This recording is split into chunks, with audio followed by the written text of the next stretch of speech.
ఓవైసీ విద్యాసంస్థల భవనాలపై హైకోర్టు కీలక వ్యాఖ్యలు చేసింది. ఫాతిమా ఓవైసీ విద్యాసంస్థల భవనం ఎఫ్టీఎల్లో లేదని ప్రభుత్వం హైకోర్టుకు నివేదిక ఇచ్చింది. హైకోర్టుకు రెవెన్యూ, నీటిపారుదల శాఖలు నివేదికలు సమర్పించాయి. దీనిపై హైకోర్టు తీవ్ర అసహనం వ్యక్తం చేసింది. మ్యాప్ చూస్తే ఆక్రమణ స్పష్టంగా కనిపిస్తోందని హైకోర్టు న్యాయమూర్తి అన్నారు. గతంలో ఉన్న ఎఫ్టీఎల్ ఇప్పుడు ఎలా తగ్గిందని ప్రభుత్వాన్ని హైకోర్టు నిలదీసింది. తమకు నచ్చిన వారి నిర్మాణాలను కూల్చడం లేదా అంటూ ప్రభుత్వాన్ని హైకోర్టు ప్రశ్నించింది. చెరువుల పరిరక్షణపై హైడ్రా ఏం చర్యలు తీసుకుందో చెప్పాలన్న హైకోర్టు మున్సిపల్ శాఖ, హెచ్ఎండిఏ నివేదికలు సమర్పించకపోవడంపై ఆగ్రహం వ్యక్తం చేసింది. ఓవైసీ భవనాలపై గతంలో ఇచ్చిన స్టేటస్ కో ఉత్తర్వులను ఉపసంహరించుకుంది. ఎఫ్టీఎల్ పరిమితులపై ప్రభుత్వాన్ని హైకోర్టు వివరణ కోరింది.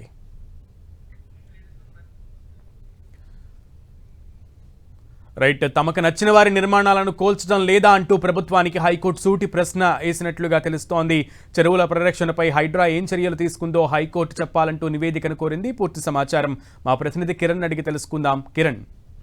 సునీల్, ఓవైసీ విద్యా సంస్థలపై హైకోర్టు కీలక వ్యాఖ్యలు చేసింది. ఫాతిమా ఓవైసీ విద్యా సంస్థల భవనం ఎఫ్టీఓలో లేదంటూ కూడా తాజాగా ప్రభుత్వం ఇచ్చిన నివేదిక సంబంధించి కూడా తీవ్ర అసహనం వ్యక్తం చేసినట్లుగా మనమైతే చెప్పుకోవాల్సి ఉంటుంది. దీనికి సంబంధించి కేవలం రెవెన్యూ, నీటిపారుదల శాఖ మాత్రమే రిపోర్ట్ ఇవ్వడం, మిగతా హెచ్ఎండిఏతో పాటు మున్సిపల్ శాఖ సంబంధించి కూడా నివేదిక సమర్పించకపోవడంపై కూడా తీవ్ర ఆగ్రహం వ్యక్తం చేసింది.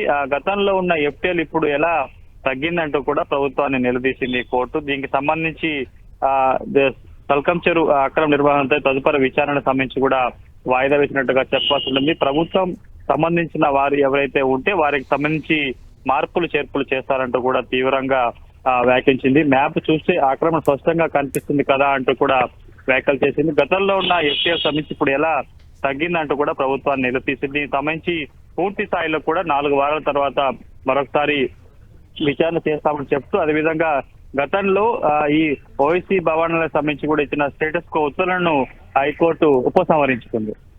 Okay Kiran, thank you.